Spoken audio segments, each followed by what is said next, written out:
Hello everyone, myself Avinash Madeshiya currently pursuing MBBS from PGI Azamgarh. तो आज हमारा ठीक है अमाइंस का जो है अमाइंस का अवतार सीरीज का ये पार्ट 1 है। मतलब इसमें पूरी NCERT हम लोग कवर करेंगे, ठीक है, विथ मार्क्ड PYQ, कहाँ से कौन से क्वेश्चन कहाँ पे हैं, प्लस एक्स्ट्रा चीज़ें जितनी होती हैं सारे कवर करेंगे, ठीक है।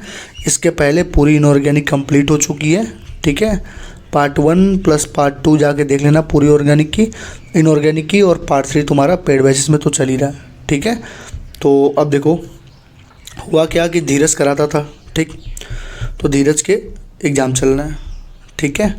तो अब सारा बर्डन आ गया किसके ऊपर, मेरे ऊपर। तो अब मुझे क्या क्या मैनेज करना पड़ रहा है, 80 इंपॉर्टेंट टॉपिक का कंटेंट मैनेज करना है, मैराथन का कंटेंट मैनेज करना है, NCERT हाईलाइट के वीडियो रिकॉर्ड करनी है, NCERT हाईलाइट करनी है, इधर तुम्हारा पार्ट 3 कराना है इनऑर्गेनिक का, और फिर इसका भी लोड मेरे ऊपर ही आ गया, जो बाकी के चैप्टर्स वो भी मुझे ही कराने हैं, ठीक है। और तबीयत मेरी कैसी है देख ही रहे हो, बहुत अच्छी तबीयत है, ठीक है। तो कोई बात नहीं, कराता हूँ, ठीक है। देखो वीडियो अगर अच्छी लगे तुम्हें, ठीक है, तो लाइक कमेंट ज़रूर करना यार। इससे क्या होता है, चैनल की रीच बनी रहती है। तुम लोग को यार अगर वीडियो देख रहे हो तो ऐसे क्लिक करने में, लाइक करने में क्या जाता है, ठीक है। अच्छे कंटेंट को यार तुम लोग, मतलब एक लाइक करने में क्या जा रहा है बताओ, एक कमेंट करने में क्या जा रहा है, कितना टाइम लग जाएगा कमेंट करने में। तुम लोग मतलब लिटरली बता दे रहा हूँ, जिस दिन तुम लोग कॉलेज में पहुँचोगे तुम लोग उस दिन सोचोगे कि हाँ मैं कैसे ये सारी चीज़ें मैनेज करता था, कितना मतलब टाइम होता नहीं था, उसके बावजूद भी किस तरीके से चीज़ें मैनेज करनी पड़ती थी। सुबह 7 बजे उठो, 7 से 7:30 बजे, रात को 2 बज जाते हैं, यही सब काम करते करते क्या करना है, कितनी PDF बनानी है, कैसे चीज़ें आगे फॉरवर्ड करनी है, ठीक है। तो तुम लोग को उस टाइम समझ में आ गया कि 24 घंटे भी कम होते हैं इंसान के पास, ठीक है ना। चलो स्टार्ट करते हैं। देखो अमाइंस, पहला लाइन कह रहा है कि the cheap commercial use of amines as intermediate in the synthesis of medicine और फाइबर बनाने में इंटरमीडिएट की तरह काम करता है, ठीक। अमाइंस में होता क्या है, रिप्लेस कर देते हैं 1 और मोर हाइड्रोजन को atoms of ammonia molecule by alkyl या एराइल ग्रुप्स, ठीक। एक या हाइड्रोजन को निकाल देंगे, क्या एक से ज़्यादा हाइड्रोजन को, वहाँ पे एल्किल या एराइल ग्रुप डाल देंगे। नेचर में मोस्टली ये प्रोटीन के फॉर्म में होते हैं, विटामिन और एल्कलाइड और हार्मोन्स के फॉर्म में। सबको मालूम है प्रोटीन्स हमारे क्या होते हैं, अमाइंस ही होते हैं। तो ये प्रोटीन, विटामिन, एल्कलाइड और हार्मोन्स के फॉर्म में होते हैं, ठीक है। और इनमें पॉलीमर्स, डाइस्टफ्स और ड्रग्स भी बनाए जाते हैं, ठीक है। 2 बायोलॉजिकली इंपॉर्टेंट चीज़ें ध्यान रखना, 2 बायोलॉजिकली एक्टिव कंपाउंड कौन कौन से बताओ भैया, एड्रीनलिन और नोरेपिनेफ्रिन। क्या, एड्रीनलिन और एफिड्रिन, मतलब वही हुआ, एपिनेफ्रिन नोरेपिनेफ्रिन वही हुए। Both containing secondary amino group, क्या है, सेकेंडरी अमाइनो ग्रुप है, और दोनों इंक्रीज करते हैं, are use to increase blood pressure. अच्छा, एड्रेनलिन और एपिड्रिन ये इंक्रीज करते हैं, लेकिन नॉरएपिनेफ्रिन क्या करता है, क्योंकि ये इंक्रीज क्यों कर रहे हैं, क्योंकि ये सिंपैथेटिक होते हैं ना, सिंपैथेटिक नर्वस सिस्टम को एक्टिवेट करते हैं। तो सिंपैथेटिक पे काम करेगा कोई भी चीज़ तो ये अपना BP वगैरह बढ़ाएगा ही। और पैरासिम्पैथेटिक पे क्या, जैसे मैं पढ़ा रहा हूँ तो मैं चिल हूँ एकदम, तो मेरे अंदर भी पैरासिम्पैथेटिक का काम चल रहा है। पैरासिम्पैथेटिक नर्वस सिस्टम क्या करता है, नॉर्मल रखता है सारी चीज़ों, जैसे हार्ट रेट नॉर्मल है, जैसे कोई हार्ट रेट बढ़ गया, जैसे मान लो अभी अचानक से सांप आ गया, तो मैं लगा चिल्लाने में, भागने लगा, तो उस टाइम तुरंत सिंपैथेटिक एक्टिवेट हो जाएगा। सिंपैथेटिक एक्टिवेट होगा तो तुरंत मेरे ये बाल वगैरह जो हैं, रोए वगैरह खड़े हो जाएंगे, मैं पैनिक कर जाऊँगा, तुरंत मेरे हार्ट रेट हो जाएगा, BP हो जाएगा, सब बढ़ जाएगा। तब थोड़ी देर बाद क्या होगा, पैरासिम्पैथेटिक एक्टिवेट होगा फिर से, और सारी चीज़ों को नॉर्मल करेगा। तो वही लिख रहा है, ये दोनों जो है एड्रेनलिन और एपिड्रिन दोनों हमारे क्या है, सेकेंडरी अमाइनो ग्रुप है, जो इंक्रीज ब्लड प्रेशर को इंक्रीज करते हैं, ठीक। नोवोकैन, इसको ध्यान रखना, नोवोकैन क्या है, सिंथेटिक अमाइनो कंपाउंड है, जो एनेस्थेटिक इन डेंटिस्ट्री में जब दांत वगैरह उखाड़ा जाता है तो उस टाइम नोवोकैन का यूज़ किया जाता है। और बेनाड्रिल क्या है, एक एंटी हिस्टामिनिक ड्रग है, इसमें टर्सरी अमाइनो एसिड होते हैं। पहले ये देख लेना क्या क्या होते हैं। देखो बेनाड्रिल में कौन सा है, टर्सरी अमाइनो ग्रुप है, ठीक है, और नोवोकैन में एनेस्थेटिक प्रॉपर्टी है, और ये सेकेंडरी है। एड्रेनलिन और एपिड्रिन हमारे क्या है, सेकेंडरी है, इस चीज़ का ध्यान रखना, ठीक है। क्वाटर्नरी अमोनियम साल्ट किसकी तरह यूज होते हैं, सरफेक्टेंट की तरह, किसकी तरह, सरफेक्टेंट की तरह यूज होते हैं, ठीक है। और डाइजोनियम साल्ट क्या होता है, इंटरमीडिएट्स होते हैं, ठीक। इतनी चीज़ें तुमको बेसिक इसके प्रॉपर्टी में जाननी थी, बेसिक में। अब देखो अमाइंस, देखो यहाँ पे लाइक, देखो क्या लिख रहा है, लाइक अमोनिया जो नाइट्रोजन एटम ऑफ अमाइंस है ट्राइवेलेंट होते हैं, ठीक है। अरे यार देखो, अमोनिया जैसे अमोनिया है NH3, तो तीन से जुड़ा है ना, तो ट्राइवेलेंट है। उसी तरह कह रहा है कि जो अमाइंस में जो नाइट्रोजन एटम्स अमाइंस के हैं वो भी हमारे क्या होता है, ट्राइवेलेंट। जैसे यहाँ पे देखो नाइट्रोजन, देखो यहाँ पे, ये देखो, ये देखो, एक ये पूरा मॉलिक्यूल और एक 2 हाइड्रोजन, 3 हुआ। एक ये पूरा मॉलिक्यूल, 2 हाइड्रोजन ये, और एक पूरा मॉलिक्यूल, 3 हुआ। ये एक नाइट्रोजन, एक हाइड्रोजन, एक, ये 2, ये 3 मॉलिक्यूल हुआ। नाइट्रोजन एक, ये 2, एक 3, ये ट्राइवेलेंट होते हैं। ठीक है। और सारे के सारे क्या होते हैं, sp3 हाइब्रिडाइज होंगे। ठीक है, sp3 हाइब्रिडाइज होंगे क्योंकि क्या, नाइट्रोजन पास एक लोन पेयर भी होगा। ठीक है, sp3 क्यों हाइब्रिडाइज होंगे, ये देखो, जैसे नाइट्रोजन है, एक हाइड्रोजन और ये CH3, फिर भी इसके पास एक लोन पेयर तो बचा, तो क्या हो गया, sp3 तो हो गया यार, क्योंकि नाइट्रोजन में 5 होता है, तो 1 2 3 यहाँ पे हो गया और 2 लोन पेयर हो गए। ठीक है, तो बेसिक चीज़ है। Each of the 3 sp3 hybridise orbital of nitrogen overlap करता है विद ऑर्बिटल्स ऑफ हाइड्रोजन और carbon depending upon the composition. वही मतलब ओवरलैपिंग होगी, जैसे यहाँ पे हाइड्रोजन के साथ ओवरलैपिंग कर लिया, CH3 के साथ ओवरलैपिंग कर लिया, वो चीज़ बता रही है। ठीक है, अब देखो sp3 है तो उसका 109.5 डिग्री होना चाहिए, sp3 का 109.5 डिग्री होना चाहिए, लेकिन ये कम होता है, it is less than 109.5 degree, 108 degree हो जाता है। इन केस ऑफ ट्राइमिथाइलामीन 108 डिग्री क्यों हो जा रहा है, क्योंकि लोन पेयर आ गया ना, तो लोन पेयर क्या करेगा, थोड़ा रिपल्सन करेगा। तो मैंने बताया था ना, जैसे मान लो मैंने क्या बताया था, जैसे नाइट्रोजन पे एक लोन पेयर है और पानी पे 2 लोन, ऑक्सीजन पे 2 लोन पेयर कभी कभी आ जाता है, NH3 में और H2O में। तो NH3 में जितना बॉन्ड एंगल को हल्का से रिपेल करेगा ना, तो ऐसे मतलब पहले ऐसे था तो रिपेल करेगा तो ऐसे थोड़ा सा होगा, मतलब ऐसे करेगा। लेकिन अगर 2 लोन पेयर है तो और ज़्यादा ऐसे कर देगा, मतलब रिपेल करेगा ना बाहर से, तो 108 डिग्री हो जाता है। ठीक है, so angle less than the tetrahedral angle, देखो यहाँ पे लिखा भी हुआ कि angle less than the tetrahedral angle होता है। ठीक है, तो 108 डिग्री होता है, 109 डिग्री से कम होता है। ठीक है, एक चीज़ याद रख लो, जो अमाइड्स होते हैं ना वो एम्पोटरिक होते हैं। एम्पोटरिक मतलब acid character as well basic character दोनों शो कर सकते हैं, लेकिन जो हमारे अमाइंस होते हैं वो बेसिक इन नेचर होते हैं। अमाइंस क्या होते हैं, बेसिक इन नेचर होते हैं। ठीक, अमाइंस को प्राइमरी, सेकेंडरी, टर्सरी में क्लासिफाई किया गया है depending upon the number of atom replace by the alkyl oil. देखो यहाँ पे NH3 था, अगर एक तुमने हाइड्रोजन हटाया तो प्राइमरी होगा, 2 हाइड्रोजन हटा दिए, एक बचा तो सेकेंडरी हो गया, और कोई हाइड्रोजन नहीं है मतलब टर्सरी हो गया। ठीक है, तो प्राइमरी, सेकेंडरी, टर्सरी, और ये तीनों के तीनों आपस में क्या होते हैं, फंक्शनल आइसोमर होते हैं। क्या होते हैं, फंक्शनल आइसोमर होते हैं। तो primary, secondary, tertiary amines are functional isomer, तीनों एक दूसरे में फंक्शनल आइसोमर की तरह काम करते हैं। ये पूछा भी जा सकता है, और आई थिंक पूछा भी गया है JEE मेंस में या IIT में, क्वेश्चन कराऊंगा, दिखाऊंगा। ठीक है, देखो aliphatic amines is named by prefixing alkyl group to amine. Alkylamine, इसको एल्काइलामीन बोल देते हैं। जैसे मान लो CH3 NH2 है तो मिथाइलामीन बोल दो, समझ गए। और सेकेंडरी और टर्सरी ग्रुप, सेकेंडरी और टर्सरी में क्या होता है, जब 2 या 2 से ज़्यादा ग्रुप रहेंगे ना प्रीफिक्स पे, तो डाई और ट्राई पेंडेंट होता है, डाई और ट्राई लगाते हैं। और प्राइमरी अमाइंस को हम लोग एल्केन अमाइंस बोलते हैं। जैसे कि मान लो CH3 NH2 है तो इसको क्या बोलोगे, एल्केन अमाइंस बोलते हैं। ठीक है, प्राइमरी अमाइंस को क्या बोलते हैं, एल्केन अमाइंस। तो उसको क्या बोलोगे, CH3 NH2 को ये मीथेनामाइन, क्या लिखोगे, मीथेनामाइन, क्या लिखोगे, मीथेनामाइन। ठीक, जैसे मान लो लिखा है NH2 CH2 CH2 NH2, तो यहाँ पर भी NH2, यहाँ पर भी NH2, तो क्या यहाँ तो नंबरिंग करोगे, नंबरिंग यहाँ से होगा 1 2, तो 1 पे अमाइन, 2 पे अमाइन, तो क्या लिखोगे, पहले लिखोगे इथेन और NH2 का सफिक्स लिखना पड़ेगा तुमको, तो इथेन 1,2 डाई अमाइन, 2 अमाइन है ना, तो इसके लिए ये पोजीशन लिख दिया और डाई लिख दिया। ठीक है, सेकेंडरी और टर्सरी के लिए locant and two dangerous substituent attached to nitrogen atom, ये सब वही चीज़ है यार, ये सब मतलब बेसिक चीज़ है, ये तो पूछेगा नहीं तुमसे, बस तुमसे नाम पूछेगा। जैसे मान लो लिख दिया उसने CH3 NH CH2 CH3, तो अब ज़रा देखो, ये ज़रा देखो, तो ये देखो ये NH बीच में आ गया, एक साइड में मिथाइल है, एक साइड में बड़ा ग्रुप है, तो बड़े ग्रुप को ही तो मतलब सफिक्स की तरह लिखोगे यार। तो ये देखो ये N है ना, तो इसकी जगह क्या लिखोगे, N मिथाइल, क्या लिखो, N मिथाइल लिख दिए पहले, और ये पूरा क्या, इथेन माइन, इथेनामाइन। समझ लो कैसे लिखा गया। इसके पार ये NH बीच में आ गया, तो ये 2 ग्रुप बच गया ना। तो पहले देखो छोटा कौन है, कौन बड़ा कौन है। ठीक है, तो तुमने देखा क्या, ये छोटा हो गया, छोटा ग्रुप हो गया, तो इसको पहले लिख दो। तो एन के साथ जुड़ा तो एन मिथाइल लिख दिया मैंने, ठीक। अब कितने कार्बन बच रहे हैं, 2 कार्बन, तो उसका नाम क्या होगा, इथेन होगा। और लिखते क्या है, माइन, एल्केनामाइन, तो इथेन माइन हो जाएगा, ठीक।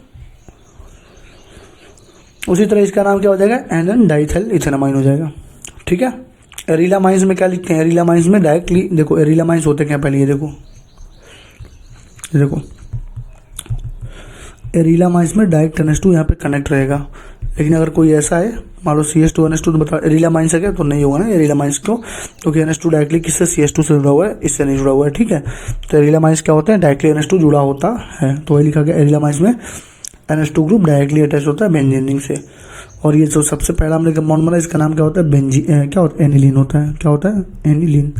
तो ये लिखा गया सिंपलेस्ट एग्जाम्पल ऑफ एरिलामाइन क्या है, बेंजीन, एनिलीन है, ठीक। एनिलीन है, इसको एनिलीन इसका कॉमन नेम है, इसको लिख क्या सकते हो, इसको लिखोगे क्या, बेंजीन प्लस अमाइन, तो क्या लिखोगे, बेंजीन अमाइन। इसका IUPAC नेम बेंजीन अमाइन है, कॉमन नेम एनिलीन है, ठीक है। आगे बढ़ो, ये सारे तुमको लिखे हुए नाम वगैरह, इसको कर लेना, नाम तो लिखना ही है, ठीक। अब आता है, देखो अब एक तरह से और आता है जो तुम्हारे NCERT में थोड़ा थोड़ा दिया हुआ है, देखो alpha beta gamma amino acid, ठीक। तो देखो मान लो NH2 के अलावा कोई और मेन ग्रुप लगा हुआ है, NH2 के अलावा कोई और मेन ग्रुप लगा हुआ है, जैसे CWS लगा हुआ है, ठीक। अब CWS लगा हुआ है और NH2 भी लगा हुआ है, तो प्रायोरिटी किसको दोगे, CWS को दोगे। प्रायोरिटी रूल बताया था मैंने ना नेमिंग में, GOC में बताया हूँ, ठीक है, धीरे ने भी बताया। तो इसको तुमको देना पड़ेगा 1 नंबर। तो अब देखो, इसके जस्ट बगल वाला कार्बन अल्फा कार्बन, उसके जस्ट बगल वाला बीटा कार्बन, उसके जस्ट बगल वाला गामा कार्बन। तो अगर अल्फा से कोई NH2 लगाए तो अल्फा अमाइनो एसिड हो जाएगा। तो मान लो अल्फा से लग गया तो अल्फा अमाइनो एसिड लिख दिया। सपोज दैट अल्फा से नहीं लगा, बीटा से लगाया, मतलब बीटा से लगाया तो बीटा अमाइनो एसिड, गामा से लगाया तो गामा अमाइनो एसिड, इसका ध्यान रखना, ठीक है। तो मेन सफिक्स वाला ग्रुप चेक कर लेना कि कौन सा प्रायोरिटी ग्रुप, अगर NH2 के अलावा कोई अच्छा प्रायोरिटी ग्रुप है तो अल्फा बीटा गामा के टर्म में भी लिखा जा सकता है इसको, ठीक है। चलो, प्रिपरेशन ऑफ अमाइंस, अमाइंस का प्रिपरेशन कैसे करते हो, सबसे मेन इंपॉर्टेंट होता है रिडक्शन ऑफ नाइट्रो कंपाउंड, जितने भी NO2 वाले कंपाउंड होते हैं उनका रिडक्शन कर दो। रिडक्शन करने के लिए क्या यूज़ करोगे, हाइड्रोजन इन पैलेडियम प्लेटिनम निकल ले सकते हो। कहो ये कहाँ लिखा है, तो यहाँ देखो क्या लिखा है, hydrogen gas in the presence of finally divided निकल पैलेडियम प्लेटिनम। तो यहाँ पैलेडियम लिखा है तो प्लेटिनम भी लिख सकता है, निकल भी सकता है, ठीक है, इथेनॉल के प्रेजेंस में। और by reduction with metals in acidic medium, या फिर ये जो मेटल्स है ना, SN मेटल है तुम्हारा, Fe मेटल है, एसिडिक मीडियम में HCl और HCl एसिडिक मीडियम में डाल दोगे तब भी तुम्हारा ये NO2 निकल के यहाँ पे NH2 लग जाएगा, एल्केनामाइंस बन जाएंगे, ठीक है। तो मतलब पहला क्या करोगे, नाइट्रो कंपाउंड का रिडक्शन कर दोगे, ठीक। तो अगर तुमसे कभी पूछ ले कि मान लो ये NO2 था, ये भी NO2 था, हाइड्रोजन पैलेडियम इथेनॉल से मैंने रिडक्शन करके NH2 बना दिया, इसको SnHCl प्लस या FeHCl से करके ये बना दिया, बताओ अगर दोनों में से प्रीफर करना हो तो किसको प्रीफर करोगे, तो कहो भैया हम लोग नीचे वाले को प्रीफर करेंगे। क्यों, क्योंकि देखो क्या लिखा है, NCERT क्या लिखती है, reduction with iron scrap and hydrochloric acid is preferred because FeCl2 जो बनता है इसको प्रीफर करेंगे, Fe प्लस HCl वाले को, ठीक। क्योंकि जो FeCl2 बनेगा ना वो हाइड्रोलाइज हो जाएगा तो रिलीज HCl रिलीज हो जाएगा बाहर, ठीक है। तो हाइड्रोक्लोरिक एसिड बाहर निकल जाएगा यहाँ से, ठीक है। तो तुम देख रहे हो, मान लो HCl बार बार निकल रहा है और हमको HCl की ही ज़रूरत है, तो ये HCl यहाँ पे बार बार काम में आ जाएगा, मतलब हमको बहुत ही कम अमाउंट ऑफ देना पड़ेगा HCl, तो मतलब रिएक्शन स्टार्ट हो जाएगा, ठीक है। तो वही लिख रहा है यहाँ पर, देखो क्या लिखा है कि FeCl2 जो बनता है उसको जब हाइड्रोलाइज करते हैं तो वो हाइड्रोक्लोरिक एसिड बन जाता है, और हाइड्रोक्लोरिक एसिड हमको चाहिए होता है, इसलिए हमको बहुत small amount of hydrochloric acid चाहिए होता है इस रिएक्शन को इनिशिएट करने के लिए, ठीक है। तो आई थिंक पहला तुमको समझ में आ गया हो कि रिडक्शन ऑफ नाइट्रो कंपाउंड कैसे करते हैं। दूसरा, अमोनोलिसिस ऑफ एल्किल हैलाइड, मान लो एल्किल हैलाइड है कोई, ये देखो एल्किल हैलाइड है, उसमें अमोनिया डाल दो तो होगा क्या, अमोनिया जब डालोगे तो होगा क्या, वो अमोनियम साल्ट का फॉर्मेशन कर लेगा, RNH3 इस पर प्लस एक्स आ जाएगा, प्लस चार्ज, एक्स पे माइनस, हेलोजन पे तो माइनस चार्ज ही आता है यार। तो वही लिखा हुआ, देखो क्या लिखा है, carbon halogen bond in alkyl और benzyl halide can be easily cleaved by nucleophile, nucleophile से टूट जाता है, सिंपल सी बात है। हेंस एल्किल और benzyl halide on reaction with ethanolic solution, ethanolic solution डाल दो तो करोगे तो क्या होगा, तो ये प्रोसेस होता है क्या, process of cleavage of C X bond by the ammonia, जो सी एक्स बॉन्ड है तुम्हारा, ये देखो सी एक्स बॉन्ड है, अमोनिया इस पर अटैक करके इसको तोड़ देगा, इसको हम लोग अमोनोलिसिस बोलते हैं। क्या बोलते हैं? अमोनोलिसिस बोलते हैं। क्या बोलते हैं? अमोनोलिसिस बोलते हैं, ठीक। और ये रिएक्शन कितना टेम्परेचर पे होता है? 373 केल्विन पे होता है, ठीक है। और जो प्राइमरी अमाइंस होते हैं, 10 ऑप्टेन बिहेव्स एज न्यूक्लियोफाइल। जो प्राइमरी अमाइंस हम लोग ले रहे हैं, जो प्राइमरी अमाइन जो बनते हैं वो न्यूक्लियोफाइल की तरह काम करते हैं, और वो फर्दर रिएक्ट करते हैं एल्किल हैलाइड के साथ, तो फॉर्म करते हैं सेकेंडरी और टर्सरी अमाइंस, और फाइनली क्वार्टरनरी अमाइंस। इसका मतलब क्या हुआ? देखो यहाँ पे लिखा होगा, देखो यहाँ पे क्या लिखा होगा, देखो ये तुम्हारा पहले तो तुमने RX में तुमने डाला NH3, तो पहले साल्ट बना, तो क्या साल्ट बना? R NH3 plus X minus. अब इसको अगर तुमने NaOH में डाल दिया, कहाँ डाल दिया? NaOH में, ठीक।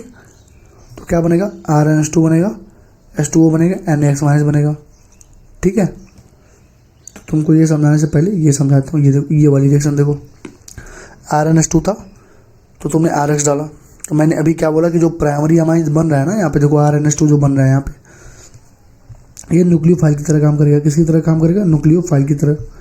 अभी देखो यहाँ पे लिखा भी है कि जो प्राइमरी अमाइन बन रहा है वो न्यूक्लियोफाइल की तरह काम करेगा। तो जब न्यूक्लियोफाइल की तरह बेचारा काम करेगा तो फिर से रिएक्शन करेगा, तो क्या बना देगा? देखो ये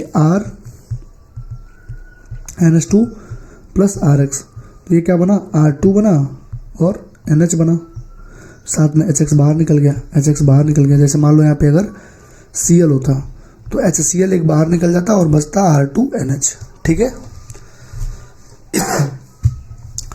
तो न्यूक्लियोफाइल की तरह काम कर रहा है, तो ये तुम्हारा सेकेंडरी अमाइन बन गया। फिर RX से रिएक्शन कराया तुमने, तो फिर R3N बन गया, फिर मतलब फिर एक HX निकल गया, फिर RX से निकाला, तो फिर तुम्हारा RX से निकाला तो R4NX माइनस बन जाएगा, मतलब क्वार्टरनी अमोनियम साल्ट बन जाएगा। इस चीज़ का तुम्हें ध्यान रखना है, ठीक।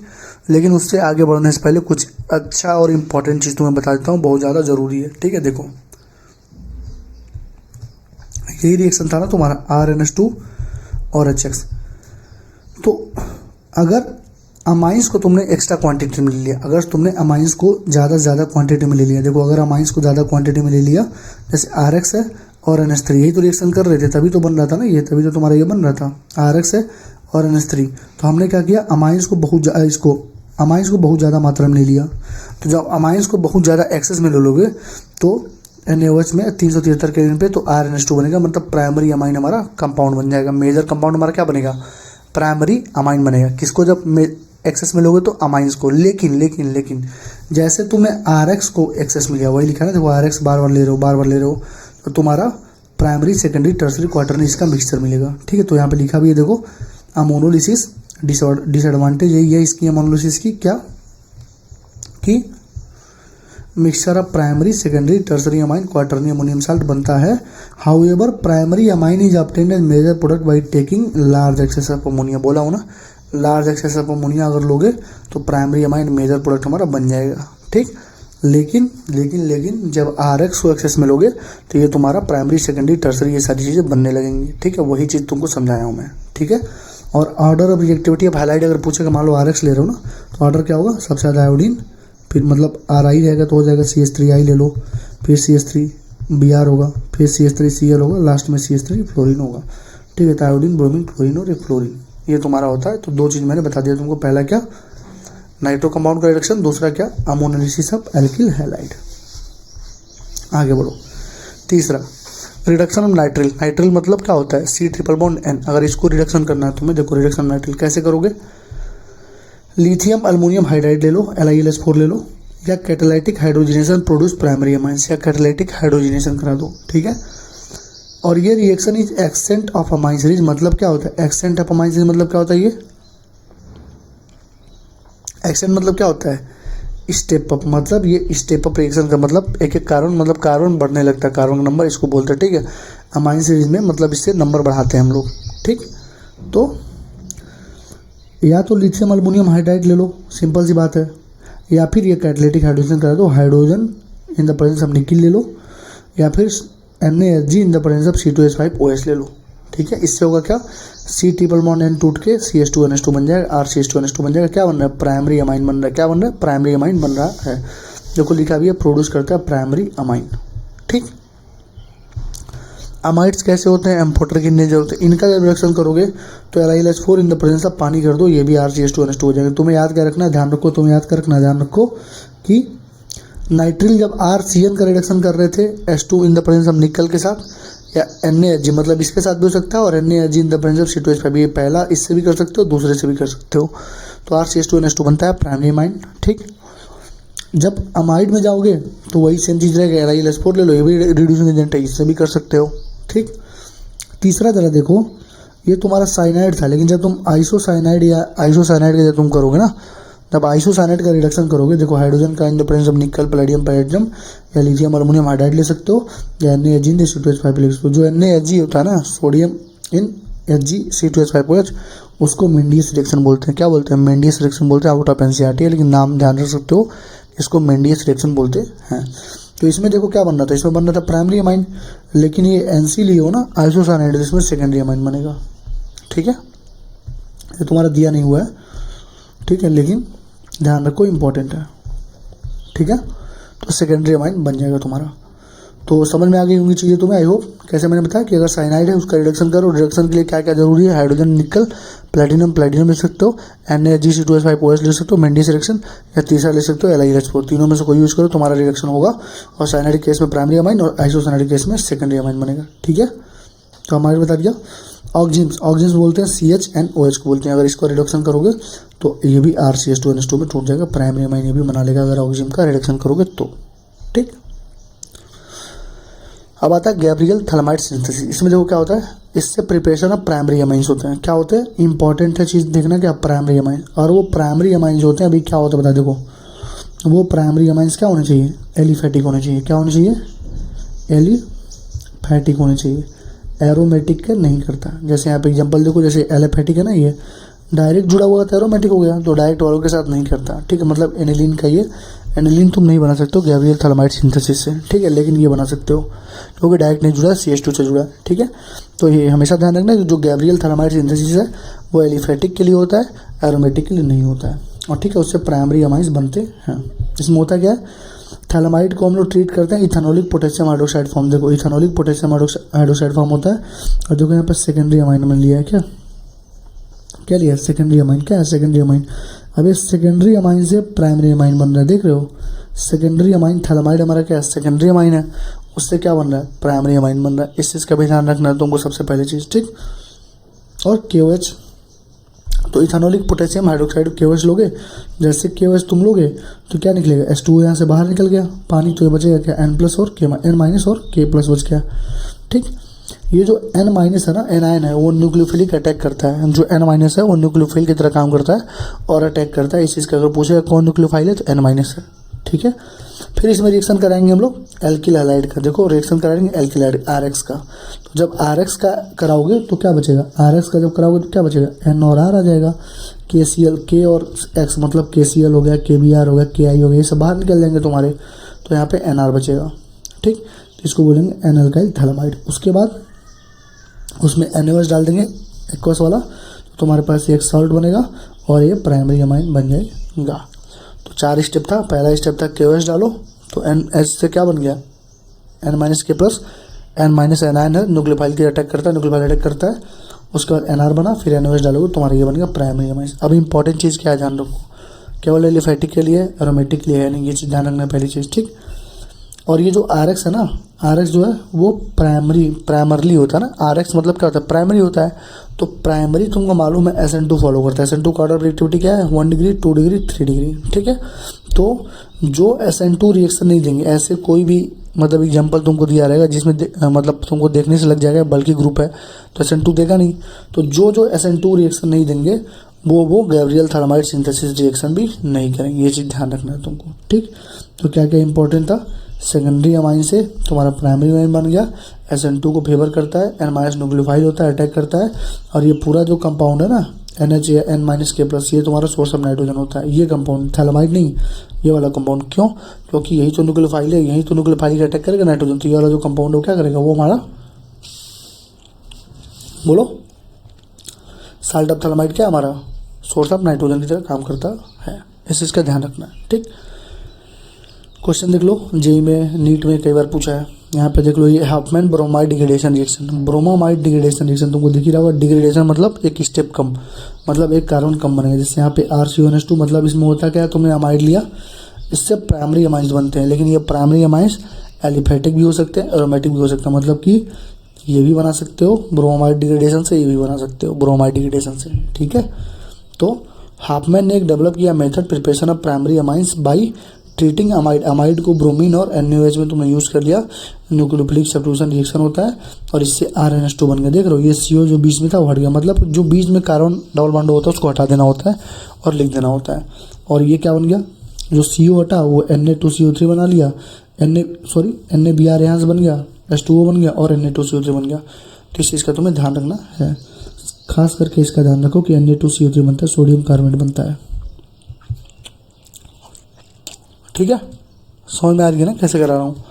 तो इसमें क्या ध्यान रखना है कि एलिफेटिक भी बनेगा, एरोमेटिक बनेगा, पहली चीज़, ठीक। स्टेप डाउन रिएक्शन है। अगर NaOD तुमने ले लिया, मान लो NaOH था, तुमने NaOD ले लिया, तो यहाँ पे RnH2 की जगह क्या आ जाएगा, D2 आ जाएगा, ठीक।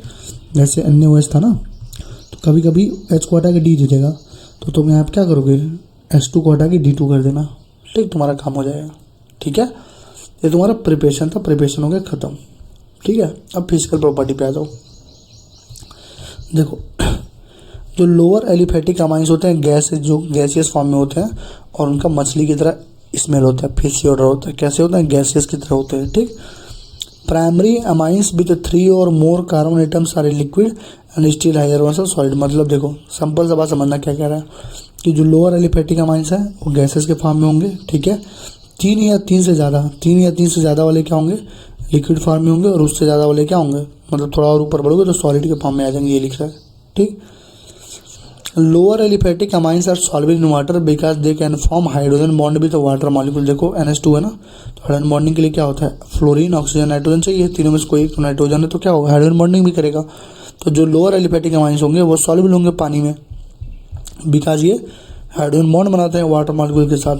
How ever the solubility decreases with increase in molar mass of amines due to increase in size of the hydrophobic alkyl part. लेकिन होता क्या है, जो छोटा है लोअर एलिफेटिक अमाइंस वो तो सॉल्युबल है, लेकिन जो बड़ा हो गया मतलब CH3 को बड़ा जुड़ गया, तो CH3 तुम्हारा क्या एल्किल पार्ट है। एल्किल पार्ट होता है क्या, एल्किल पार्ट जो होता है हाइड्रोफोबिक होता है, मतलब उसको पानी से नफरत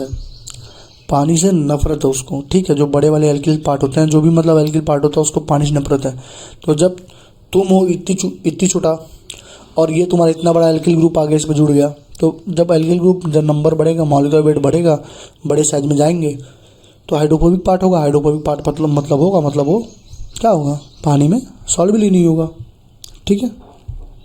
वही लिख रहा है। अमाइंस जो होते हैं सॉल्युबल होते हैं ऑर्गेनिक सॉल्वेंट में, लाइक अल्कोहल, ईथर और बेंजीन, इनकी तरह ये भी सॉल्युबल होते हैं, ठीक। अब दो चीज़ मैंने लिखा कि अल्कोहल्स क्या होते हैं, मोर सॉल्युबल देन अमाइंस होते हैं, क्योंकि अल्कोहल्स में ज़्यादा हाइड्रोजन बॉन्डिंग होती है। ये तो होती है FON, फ्लोरीन में सबसे ज़्यादा, फिर ऑक्सीजन, फिर नाइट्रोजन में, फिर कार्बन में। तो O है ना, उसमें OH है ना, तो वहाँ पे अल्कोहल में ज़्यादा होगी। और अमाइंस जो होते हैं वो अल्कोहल से ज़्यादा होते हैं ब्रोंस्टेड बेस। अगर पूछेगा कि अमाइंस और अल्कोहल में ब्रोंस्टेड बेस ज़्यादा कौन है, तो कौन है, अमाइंस होंगे, ठीक। आगे बढ़ो। प्राइमरी और secondary amines are engage in intermolecular association due to hydrogen bonding between nitrogen upon atom. वही लिख रहा है कि प्राइमरी और सेकेंडरी तो हाइड्रोजन बॉन्डिंग शो करते हैं, ठीक है। 10 इंटरमॉलिक्यूलर, देखो इंट्रा नहीं है, इंटर है, इस चीज़ का ध्यान रखना, ठीक। Intermolecular association is more available for hydrogen atom formation. वही चीज़ लिख रही है कि प्राइमरी सेकेंडरी में क्या होता है, हाइड्रोजन बॉन्डिंग होती है। Tertiary amines do not have intermolecular association due to absence of hydrogen bonding, hydrogen bond formation. देखो क्यों नहीं होता टर्सरी में, प्राइमरी में तो NH2 होता है, सेकेंडरी में NH होता है, और टर्सरी में तो केवल N बचा होता है ना। तो देख लो यहाँ पे इन दोनों में हाइड्रोजन बॉन्डिंग है, ठीक है। और टर्सरी में जब हाइड्रोजन ही नहीं है, हाइड्रोजन बॉन्ड ही नहीं है, तो एसोसिएशन कहाँ से होगा, तो टर्सरी वाले में हाइड्रोजन बॉन्डिंग नहीं होती, ये लिख रहा है, ठीक। आ गया हो तो बॉइलिंग पॉइंट का ऑर्डर पूछेगा, तो प्राइमरी में क्योंकि 2 हाइड्रोजन है तो हाइड्रोजन बॉन्डिंग अच्छी खासी, इसमें एक है तो इसमें अच्छी खासी होगी। टर्सरी में हाइड्रोजन बॉन्डिंग होता ही नहीं है, तो बॉइलिंग पॉइंट का अगर ऑर्डर पूछेगा तो प्राइमरी, सेकेंडरी, टर्सरी होगा, ठीक है।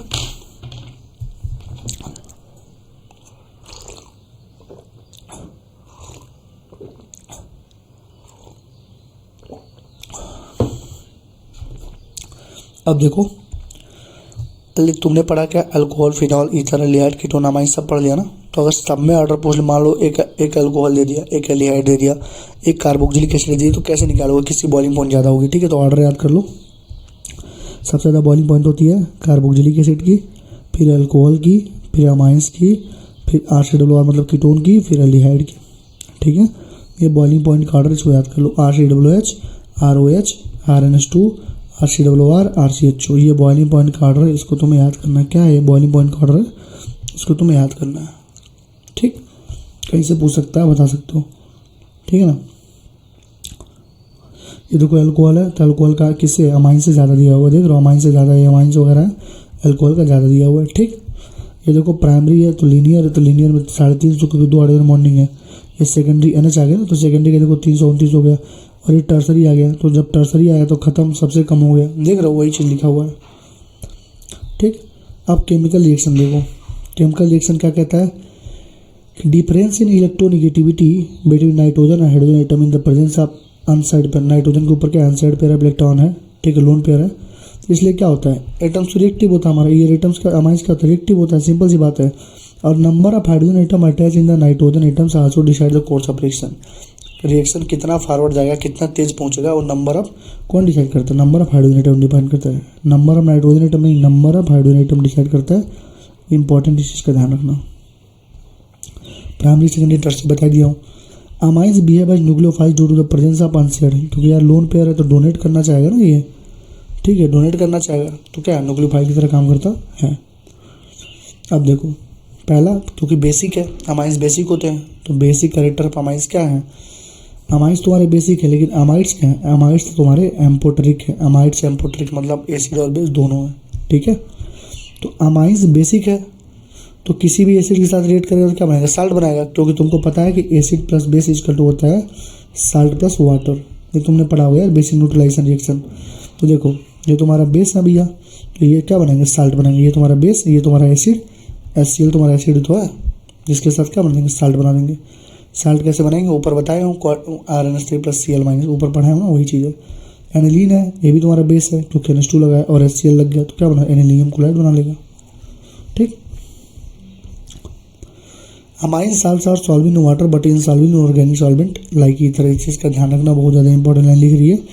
जो अमाइंस के साल्ट होते हैं, तुम्हारे अमाइंस के जो साल्ट होते हैं वो पानी में तो सॉल्वेबल होंगे, लेकिन ऑर्गेनिक सॉल्वेंट में इनसॉल्वेबल होंगे। ऑर्गेनिक सॉल्वेंट में इनसॉल्वेबल होंगे लाइक ईथर की तरह।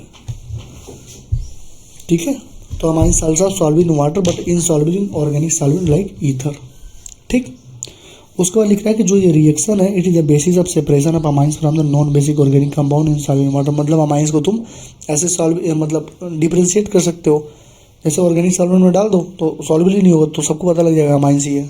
ठीक, reaction of amines with mineral acid to form ammonium salt shows that these are basic in nature. सही बात है, और अमाइंस क्या लेविस बेस की तरह काम करते हैं, क्योंकि लोन पेयर है ना, तो लेविस बेस की तरह काम करेंगे। ये सब तो पहले ही बताया जा चुका है। देखो अब Kb होता है, जो Kb होता है ना डिसोसिएशन, मतलब Kb जो वैल्यू होती है उससे तुम पता लगा सकते हो कि बेसिसिटी कम है कि ज़्यादा है। तो देखो क्या करना होता है, अगर Kb ज़्यादा होगा मतलब Kb directly proportional to basic strength होती है। ठीक है, तो बेसिक स्ट्रेंथ अगर ज़्यादा तो Kb ज़्यादा, तो Kb बेसिक स्ट्रेंथ ज़्यादा तो एसिडिटी कम हो जाएगी, सिंपल सी बात है।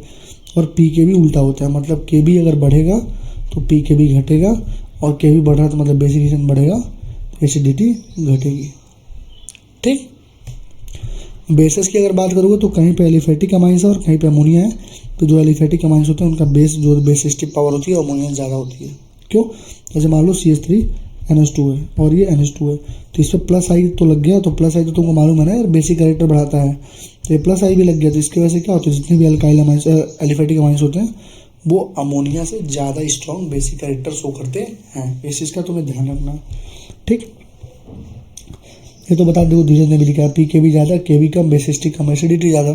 ठीक, larger the value of Kb और smaller the value of Pkb stronger is the base. ठीक, सही बात है, तो बता ही दिया। Aliphatic amines are stronger bases than ammonia. देखो due to plus I effect, देखो यहाँ पे लिखा भी है प्लस आई इफेक्ट, बल्कि अभी बताया ना प्लस आई इफेक्ट लगता है, leading to high electron density nitrogen atom. Aromatic amines are weaker bases than ammonia, ये चीज़ अब ध्यान रखना। एरोमेटिक, अब देखो एरोमेटिक आएगा तो यहाँ पे एरोमेटिक लिख लो, एरोमेटिक अमाइंस, ऑर्डर पूरा तुम्हारा बन गया, पूरा तुम्हारा ऑर्डर तैयार हो गया। ठीक, तो aromatic amines weaker base than ammonia होते हैं due to electron withdrawing nature of aryl group. क्यों? क्योंकि ये जो एरियल ग्रुप लगा हुआ है ना पूरा तुम्हारा, ये तुम्हारा इलेक्ट्रॉन विड्रॉइंग होता है, और इलेक्ट्रॉन विड्रॉइंग ग्रुप क्या होते हैं? एसिडिटी बढ़ाते हैं। एसिडिटी बढ़ाएंगे तो बेसिसिटी अपने आप कम हो जाएगी। ठीक है, तो क्या याद रखना कि एलिफेटिक अमाइंस ज़्यादा होंगे अमोनिया से, फिर एरोमेटिक अमाइंस से। ठीक है, गैसियस फेज में अगर बॉइलिंग पॉइंट पूछ लेगा तो 3 डिग्री 2 डिग्री 1 डिग्री होता है। अभी तुमने देखा लिक्विड फेज में था 1 डिग्री था, फिर 2 डिग्री था, 3 डिग्री तक। क्यों? 1 डिग्री में 2 ऑर्डिनल मॉर्निंग, इसमें एक था, इसमें कुछ नहीं था। गैसेस में पूछेगा 3 डिग्री 2 डिग्री 1 डिग्री। ठीक, एक होता है SIR स्टेरिक इनहिबिशन इफेक्ट होता है, और एक SIP इफेक्ट होता है।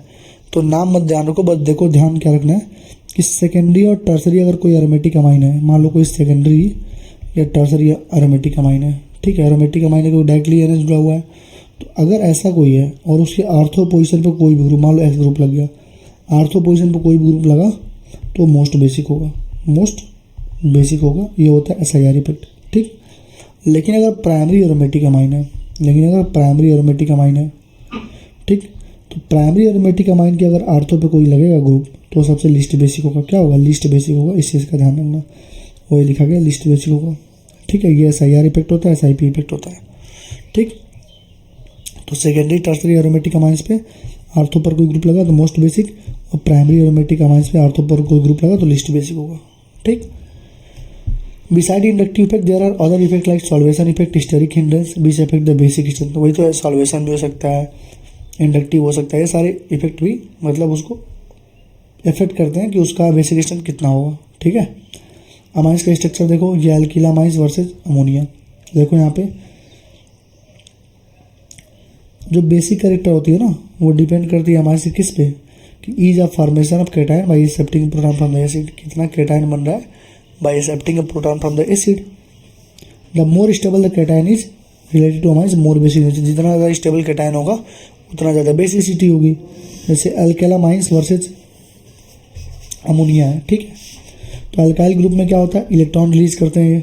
ठीक है, pushes the electron towards the nitrogen, thus makes the unshared pair of electron more available for sharing proton the acid। अरे यार वही तो मैं बोला हूँ ना, देखो अल्काइल जो ग्रुप्स होते हैं वो प्लस आई होते हैं। प्लस आई होता है मतलब इलेक्ट्रॉन डोनेटिंग ग्रुप्स होते हैं। इलेक्ट्रॉन डोनेटिंग ग्रुप्स मतलब होता है कि इलेक्ट्रॉन रिलीज करेंगे। जब इलेक्ट्रॉन रिलीज करेंगे तो इलेक्ट्रॉन किसकी तरफ जाएगा? नाइट्रोजन की तरफ जाएगा। इसलिए क्या होगा? अनशेयर्ड इलेक्ट्रॉन हमारा ज़्यादा अवेलेबल हो जाएगा।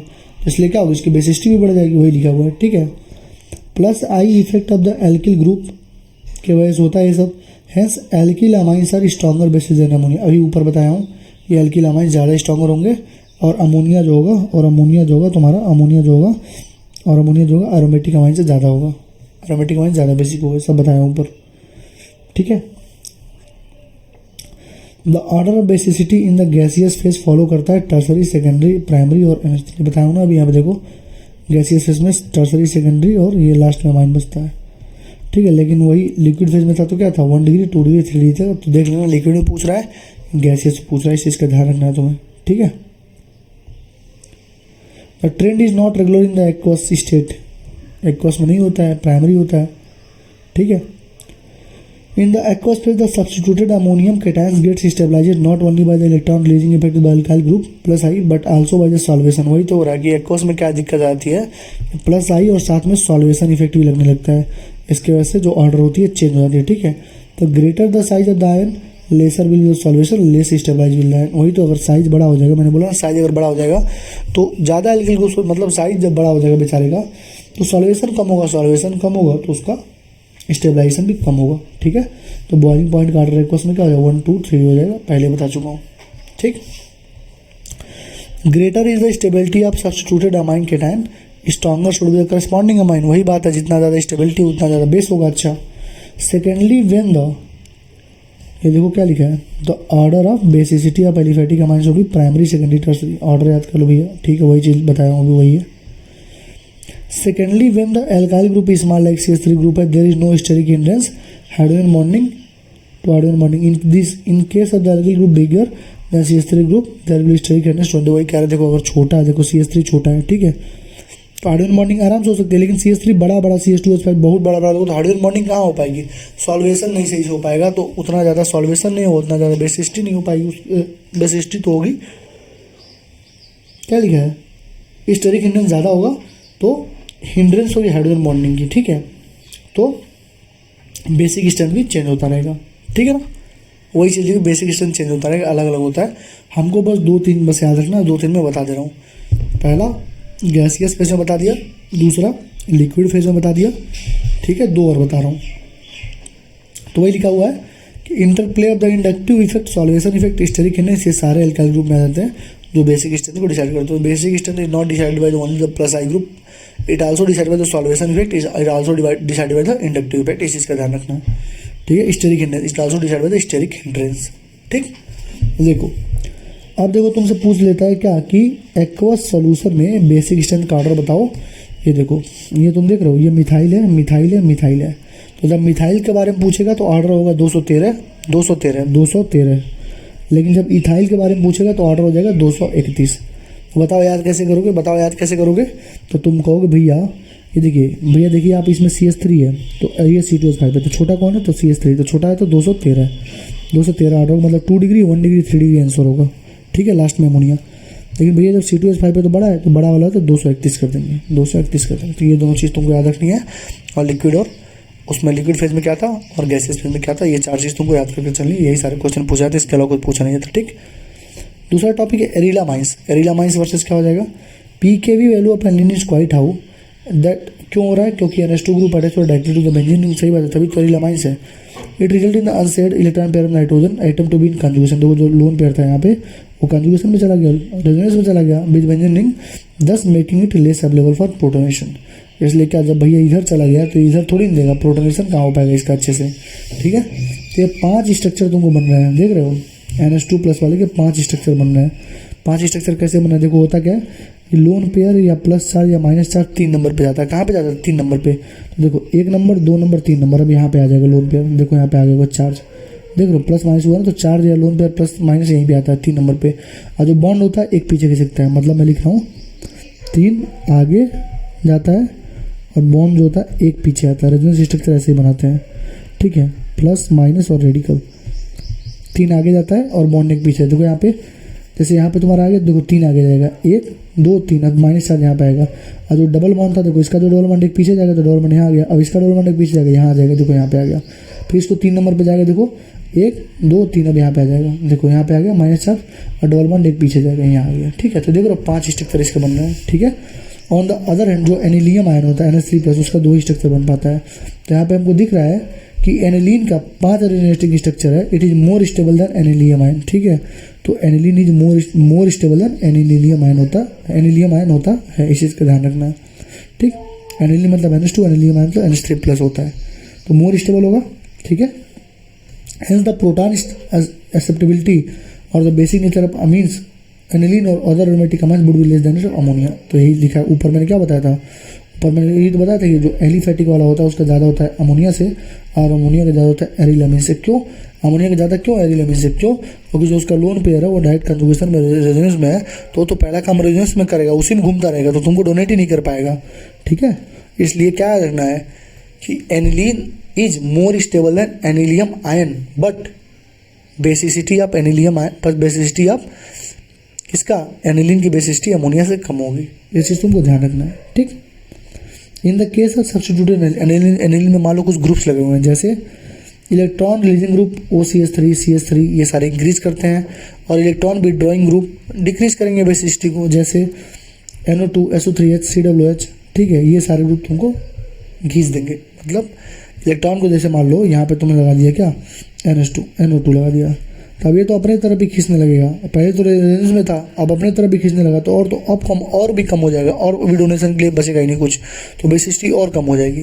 तो यहाँ पे लिख लो क्या कि जो बेसिसिटी होती है सब पढ़ा चुका हूँ तुम लोगों को, ठीक है, GOC में। Basicity directly equals to +m या +i होती है, और inversely equals to -m -i होती है, ठीक है ना। आई होप कि तुम्हें चीज़ें समझ में आ रही होंगी, ठीक है। आराम से करा रहा हूँ, ठीक है, ज़्यादा तेज भागने को जरूरत नहीं है, ठीक है ना। अब दूसरा देखो, पहला रिएक्शन तो तुमने देख लिया, उसकी फिजिकल प्रॉपर्टीज वगैरह क्या क्या होती हैं, ठीक है, बेसिसिटी वगैरह। दूसरा रिएक्शन होता है एल्किलामाइंस, ठीक है। देखो amines undergo alkylation on reaction with alkyl halide, refer unit 6 class 12। कह रहा है यूनिट 6 में क्लास 12 में जाओ, ये कोई बहुत बड़ी चीज़ नहीं है। ऊपर पढ़े हो ना एल्काइलेशन कैसे हो रहा था NH3 के साथ RX जोड़ने पे क्या हो रहा था, मेजर कब बन रहा था, जब अमोनिया एक्सेस में था, RX एक्सेस में था तो प्राइमरी सेकेंडरी टर्सरी बन रहा था। ठीक। एसाइलेशन, एसाइलेशन देखो, aliphatic and aromatic primary and secondary amines react with acid chloride and anhydride and ester by nucleophilic NSR होता है, nucleophilic substitution reaction, this reaction is acylation. तुमने एक चीज़ नोटिस करी होगी कि केवल प्राइमरी और सेकेंडरी अमाइंस, टर्सरी नहीं होता है। तो एसाइलेशन में टर्सरी अमाइंस में एसाइलेशन नहीं होता है। एसाइलेशन होता क्या है, aliphatic aromatic primary secondary amine जब रिएक्ट करते हैं एसिड कोलाइड के साथ रिएक्शन करे, एनाइडाइड के साथ करे, ईस्टर के साथ करे, तो उसको एसाइलेशन बोलते हैं।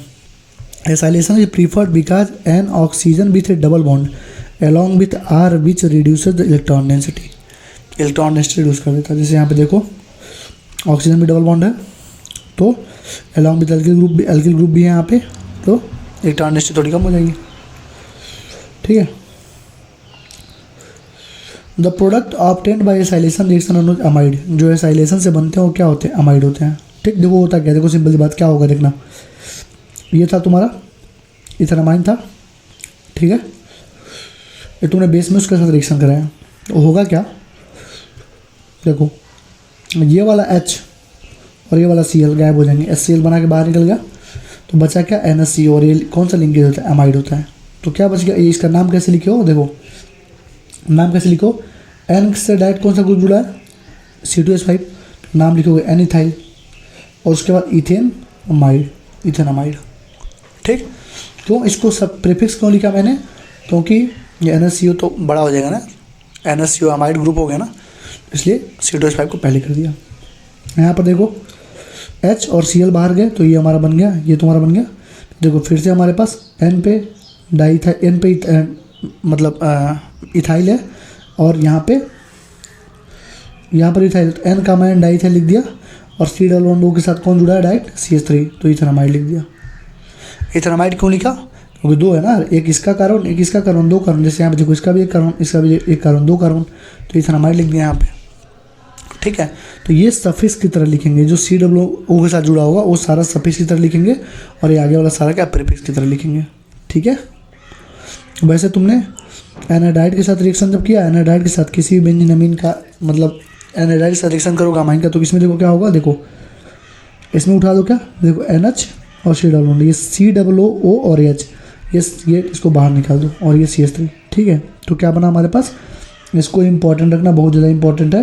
ये एक तरह से method of preparation of carboxylic acid भी इसको बोल सकते हो। ठीक है। तो जब एनाइडाइड लोगे तो जो तो बनना है तो बनना है, NH अमाइड तो बनना ही बनना है, उसके साथ में तुमको एसिड भी बनेगा, इस चीज़ का ध्यान रखना तुम्हें। ठीक।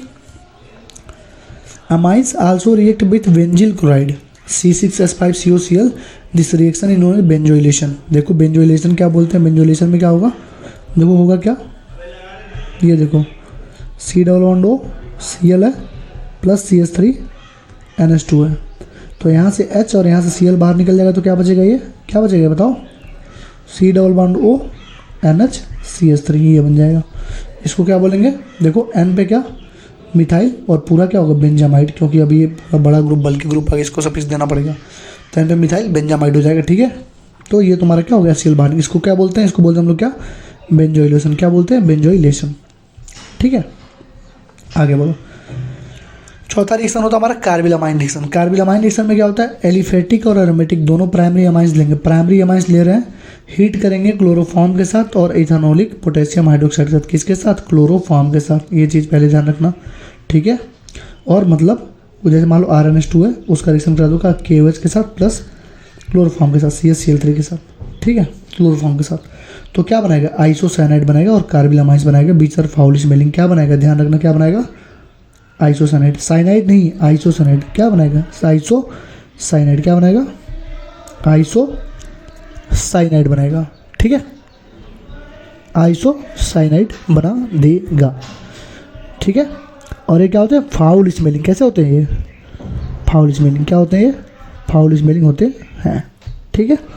और सेकेंडरी और tertiary amine do not show this reaction known is carbylamine reaction और isocyanide test and it is used for the test of primary amines. ठीक है, मतलब क्या कह रहा है समझो। प्राइमरी अमाइन के साथ तुमने क्लोरोफॉर्म और पोटेशियम हाइड्रोक्साइड डाला, इथेनॉलिक पोटेशियम हाइड्रोक्साइड डाला, ठीक है। तो इससे होगा क्या, आइसोसाइनाइड बनेगा, लेकिन सेकेंडरी और टर्सरी में डालोगे तो नहीं बनेगा।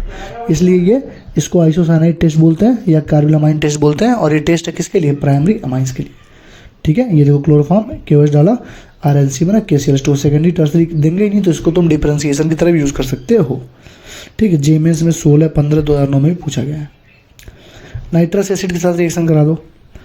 देखो 3 क्लासेज होती हैं अमाइंस की जो रिएक्ट करते हैं different with nitrous acid which is prepared in situ from a mineral acid of sodium nitrate. ये सब मत पढ़ो, बस याद रखना कि मिनरल और सोडियम नाइट्राइड का यूज़ करके बनाते हैं। ठीक है, अब देखो होता है क्या, अगर RNH2 है उसमें तुमने नाइट्रस एसिड HNO2 डाला और NaNO2 + HCl NaNO2 + HCl के प्रेजेंस में, ठीक है, NaNO2 HCl भी लिखा होता है और कहीं कहीं पे HNO2 भी लिखा होता है। देखो यहाँ पे लिखा है HNO2। ठीक है, तो होगा क्या, ये पहले तो ये तुम्हारा साल्ट बनेगा, उसके बाद पानी डाल दोगे तो अल्कोहल बन जाएगा। क्या बनेगा, अल्कोहल। तो इसमें ये क्या है, method of preparation of alcohol भी हो गया, और अल्कोहल के साथ तुम्हारा नाइट्रोजन गैस भी रिलीज होगा। ये चीज़ ध्यान रखना तुमको, इंपॉर्टेंट है।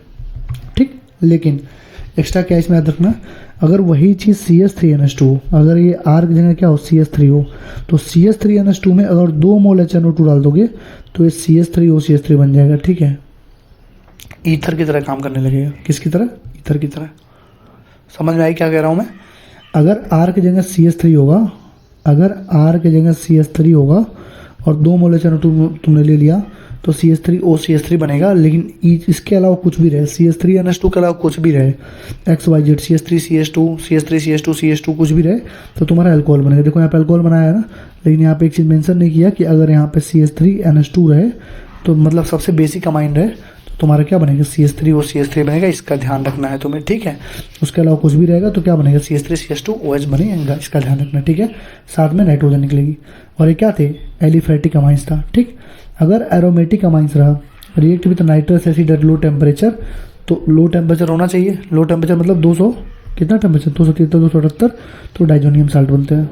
ठीक, देखो एनिलीन है, NaNO2 HCl डाल दिया तो यहाँ पे तुम्हारा N2 + Cl- बन जाएगा। ठीक, NaCl और H2 बन जाएगा। ठीक, तो क्या हो जाएगा, ये एनिलीन तुम्हारा साल्ट बनेगा। मतलब कि अगर प्राइमरी एलिफैटिक अमाइंस है तो तुम्हारे अल्कोहल बना देंगे लास्ट में जाके। ठीक है, साल्ट तो ये भी बना, लेकिन पानी डालेंगे तो अल्कोहल बना देंगे। लेकिन ये तुम्हारे एरोमेटिक अमाइंस जो है वो तुम्हारे बेंजीन डाइजोनियम क्लोराइड मतलब साल्ट बना देते हैं। ठीक, और NaCl निकलता है, ये साल्ट तक बनाते हैं और ये तुम्हारा अल्कोहल तक बना देता है।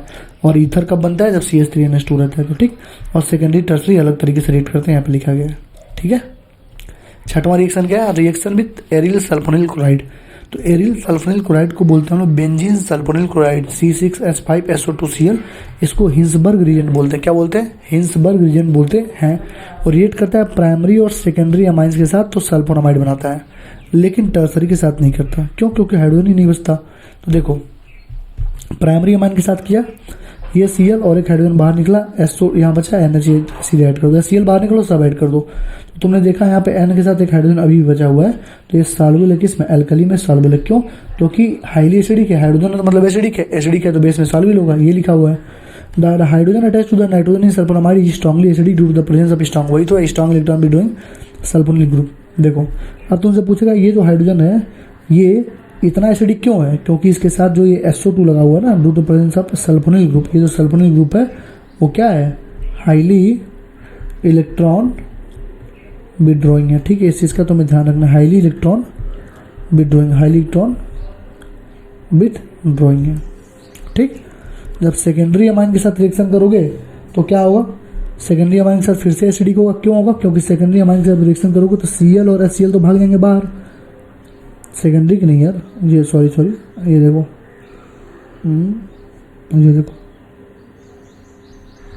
ये हाँ देखो, रिएक्शन करेगा प्राइमरी के साथ सेकेंडरी के साथ। ये देखो मैं लिख रहा हूँ, प्राइमरी के साथ करेगा, सेकेंडरी के साथ करेगा, टर्सरी के साथ करेगा नहीं। सॉल्युबल किस में होगा, सॉल्युबल मतलब सॉल्युबल इन बेस किस में होगा, प्राइमरी में होगा, सेकेंडरी में नहीं होगा, टर्सरी में तो होगा नहीं। क्यों सेकेंडरी में नहीं होगा, क्योंकि सेकेंडरी में तो कोई हाइड्रोजन बचा ही नहीं। देखो ये Cl और HCl भाग गया बाहर, तो आप देख रहे हो यहाँ पे कोई हाइड्रोजन ही नहीं बचा, देखो कोई हाइड्रोजन बचा डायरेक्ट जुड़ा हुआ, तो हाइड्रोजन जब बचा ही नहीं तो एसिडिक भी नहीं होगा, नॉट सॉल्युबल एल्कली, एल्कली में सॉल्युबल भी नहीं होगा, तो सेकेंडरी अमाइन के साथ फिर से वही HCl बाहर निकालो, कुछ बचेगा नहीं, तो ये सॉल्युबल नहीं होगा। तो मतलब प्राइमरी अमाइन सॉल्युबल है, सेकेंडरी अमाइन सॉल्युबल नहीं है, एसिडिक नहीं है क्योंकि SO2 क्योंकि H इसमें है नहीं है, ठीक है। तो ये भी तुम्हारा डिफरेंशिएशन टेस्ट हो जाएगा, प्राइमरी सेकेंडरी अमाइन में डिफरेंशिएट कर सकते हो इससे, ठीक है।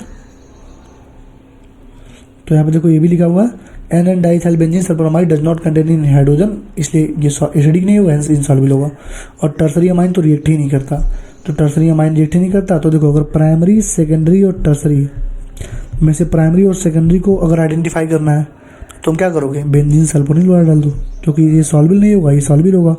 अगर तुमको प्राइमरी और टर्सरी में या सेकेंडरी टर्सरी में करना है तो फिर से तुम क्या करो, बेंजीन सल्फोनिल के साथ कर दो, इनके साथ रिएक्शन करेगा, प्राइमरी के साथ इनके साथ नहीं करेगा। अगर मान लो एलिफेटिक प्राइमरी के साथ, अगर मान लो प्राइमरी के साथ ही बस करना है तो तुम आइसोसाइनाइड टेस्ट कर लो, सेकेंडरी टर्सरी देते नहीं है, प्राइमरी देता है बस, तो ये डिफरेंशिएशन टेस्ट होगी, ठीक है।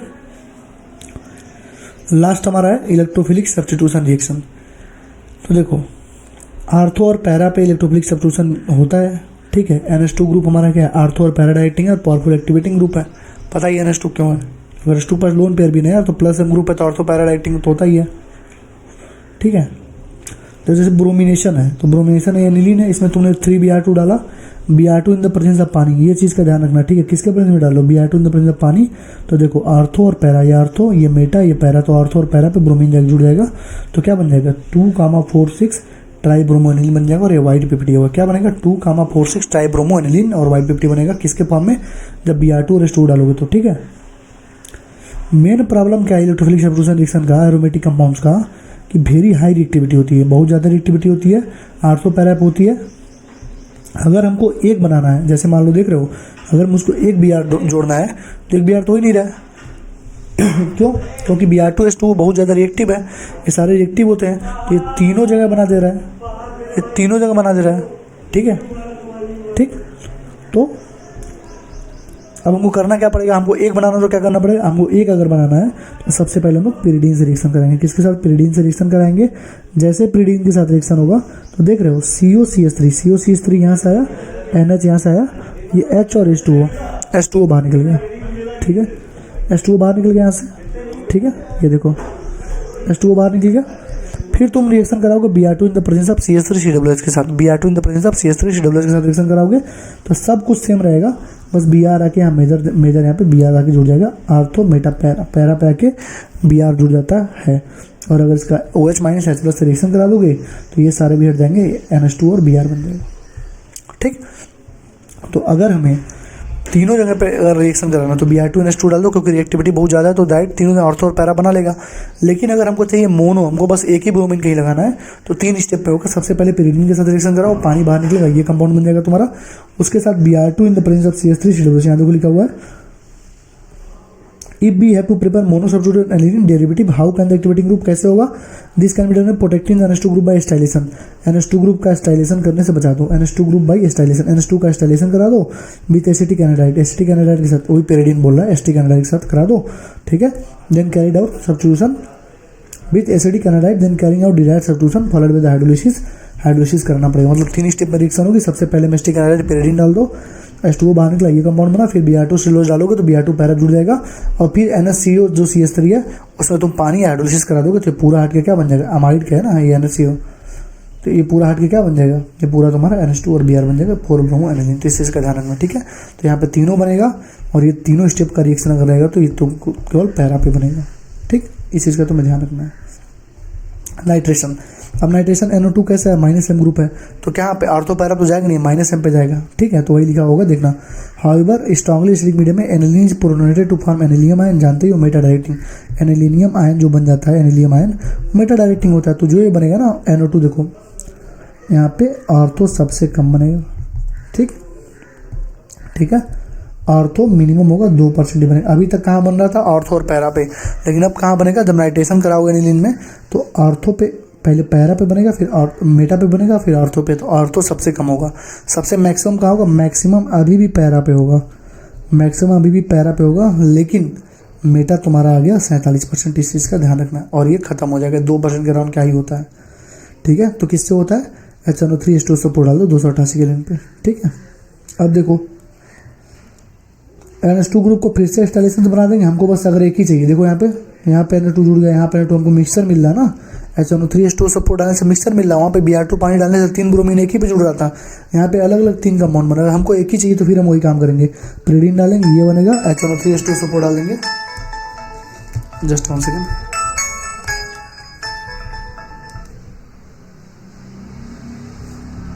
ठीक है। तो वही काम फिर से करेंगे, प्रीडीन डालेंगे, फिर HNO3 सपोर्ट डाल देंगे, क्योंकि HNO3 सपोर्ट डालना ही पड़ेगा ना, तभी तो Na2 जुड़ेगा। Na2 पैरा जुड़ेगा, और इसमें जब पानी डाल दोगे तो NH2 और पैरा नाइट्रोनिल बन जाएगा, रेडी हो जाएगा, ठीक है। सेम चीज़ था सल्फोनेशन में भी, फिर वही चीज़, H2SO4 डालोगे, NH3H प्लस SO4 बनेगा, फिर NH2 यहाँ पे SO3H जुड़ जाएगा। इसको बोलते हैं सल्फानिलिक एसिड। क्या बोलते हैं, सल्फानिलिक एसिड। और ये टूट के ज्यूट्राइन में कन्वर्ट हो जाता है, क्यों, क्योंकि H प्लस यहाँ चला जाता है, तो NH3 प्लस होता है SO3 माइनस, तो ये ज्यूट्राइन में जाता है, ठीक है। सल्फोनेशन हो गया। सल्फानिलिक एसिड जो मेजर प्रोडक्ट होता है, क्या बनता है, ये मेजर प्रोडक्ट बनता है, ठीक। अब देखो एनिलीन तुमने कहीं देखा ही नहीं, सब NH2 था, NH2। Aniline does not undergo Friedel Crafts reaction, alkylation and acylation due to salt formation with aluminium chloride. अब नोट कर लो ना कि एनिलीन अगर पूछेगा कि aniline Friedel Crafts alkylation reaction देगा कि नहीं देगा, तो एनिलीन नहीं देगा। क्यों नहीं देगा aniline Friedel Crafts alkylation reaction, क्यों, क्योंकि वो AlCl3 के साथ, तो कि देखो एनिलीन तुम्हारा बेस है, AlCl3 एसिड है, ये दोनों मिलकर क्या बना लेगा, एसिड बेस रिएक्शन कर लेगा। तो जब एसिड बेस रिएक्शन करा लेगा तो वही तो लिखा हुआ है, due to this nitrogen of aniline acquires positive charge and hence act as a strong deactivating group for further reaction.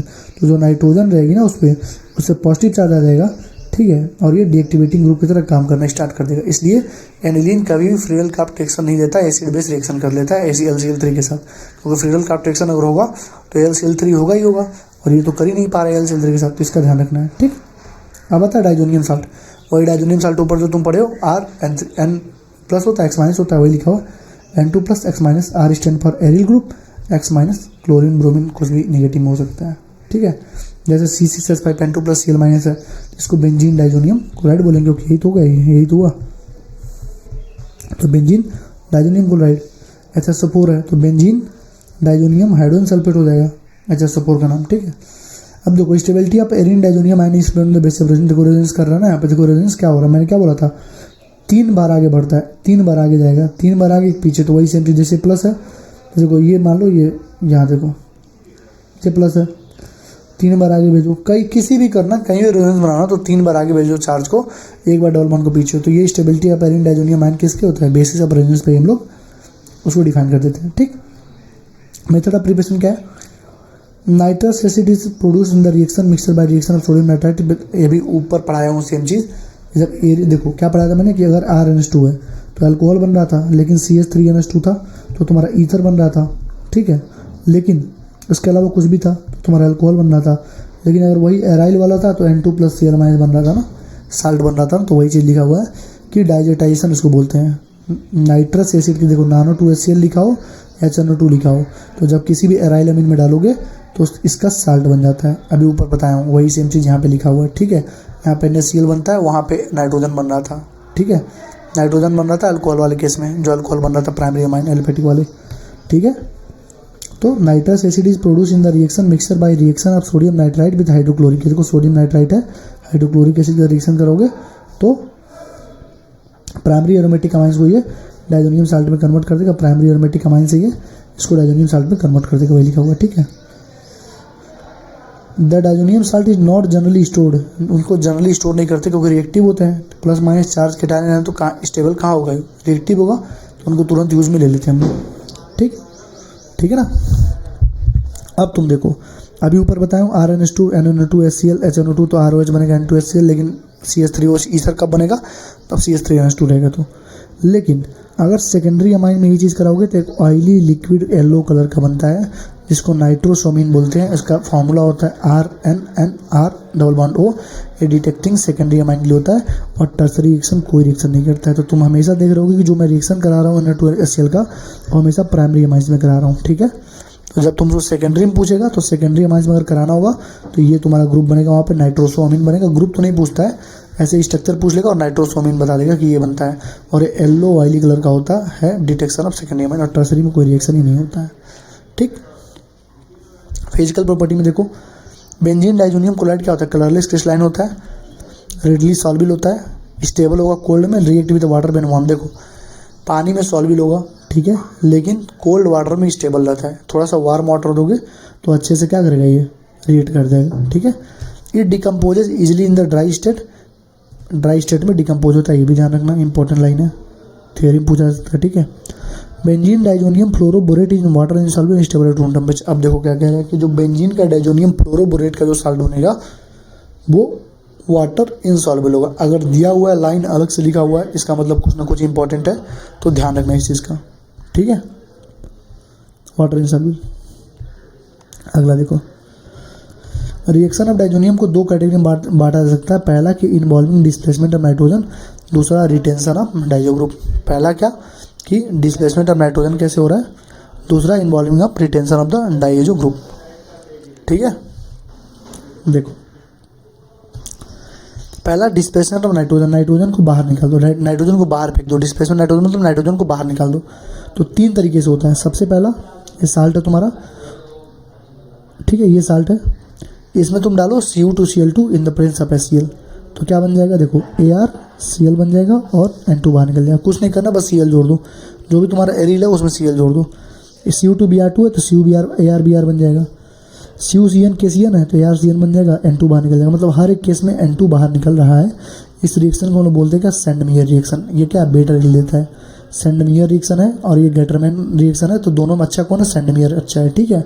तो सेंडमेयर में होता है क्या, जो भी AR है उसमें उसमें Cl जो मतलब जो भी हेलोजन जुड़ा है उसको जोड़ दो, हेलोजन या जो भी ग्रुप है, जैसे यहाँ पे Cl था, Cl जोड़ दिया, यहाँ पे Br जोड़ दिया, यहाँ पे CN जोड़ दिया, बाकी नाइट्रोजन को बाहर निकाल दो, ये बेटर रिजल्ट देता है। ठीक। दूसरा जब साल्ट आएगा तो उसमें अगर तुमने कॉपर इन HCl, कॉपर इन HBr, यहाँ पे देखो Cu2Cl2 था, यहाँ पे मतलब आयनिक फॉर्म में था। किसके फॉर्म में था, आयन के फॉर्म में था। किसके फॉर्म में था, ये सब किसके फॉर्म में, आयन के फॉर्म में। ये किसके फॉर्म में, पाउडर के फॉर्म में। तो अगर पाउडर के फॉर्म में दिया हुआ है, पाउडर के फॉर्म में दिया हुआ है, तो फिर वही ArCl कर दो और साथ में नाइट्रोजन भी निकालो, नाइट्रोजन निकालो और साथ में कॉपर के साथ उसका हेलोजन जोड़ो, कॉपर के साथ हेलोजन भी बाहर निकालो, कॉपर के साथ हेलोजन भी बाहर निकालो। इसको बोलते हैं गेटरमैन। तो सेंडमेयर रिएक्शन को प्रीफर करते हैं क्योंकि बेटर होता है इसका। तो मैंने अभी क्या बोला कि जो सेंडमेयर रिएक्शन होगा, जो सेंडमेयर होगा वो ज़्यादा बेटर इल्ड देगा as compare to Gattermann reaction. ठीक है। तो यहाँ पे लिखा भी है। ठीक है। दूसरा रिप्लेसमेंट बाय आयोडाइड आयन, जैसे मान लो ArN2+, जैसे में कोई भी साल्ट है उसमें तुमने क्या डाला, तो तुमको बस एक चीज़ ध्यान रखना है। पहली चीज़ क्या, नाइट्रोजन तो बाहर निकल रहा था, ठीक है, KCl निकलेगा, और जो तुम K के साथ जोड़ो, मतलब जो भी आयोडाइड आयन, जैसे आयोडाइड आयन है, फ्लोराइड आयन है, तो जो भी जोड़ोगे वो AR के साथ आके एडअप हो जाएगा। ठीक है। AR के साथ आके एरिल के साथ आके एरिल अमाइन के साथ आके एडअप हो जाएगा। तो यहाँ पे देखो AR आई होगा, जैसे फ्लोराइड आयन है। ठीक है। तो देखो फ्लोराइड आयन देखो बहुत ज़्यादा इंपॉर्टेंट है, क्योंकि कई जगह से जैसे बोल सकते हो ना, कई बार पूछा गया है। किसने कॉल कर दिया भाई, अच्छा ठीक है। देखो फ्लोराइड आयन, ठीक है, तो ArN2+Cl - HBF4, इसमें क्या होता है, इसमें फ्लोरोबोरिक एसिड, इसको बोलते हैं फ्लोरोबोरिक एसिड डालते हैं, तो फिर ArN2VF4। अब देखो ये जो बीच वाला ना, ये तुमसे पूछा जा सकता है कि ये कौन सा बीच में जो कंपाउंड बनता है उसका क्या, जब इसको हीट करोगे तब जाके जो फ्लोरीन होगा AR के साथ यहाँ पे ऐड हो जाएगा और BF3 आगे, N2 पीछे।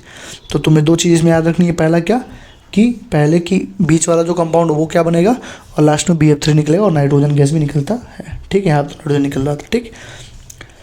और इस रिएक्शन को बाल्ज सीमान रिएक्शन बोलते हैं, वाल्ज सीमान रिएक्शन, इसलिए और ज़्यादा इंपॉर्टेंट हो जाता है, इसका प्रॉपर नेमिंग है इसका। ठीक है।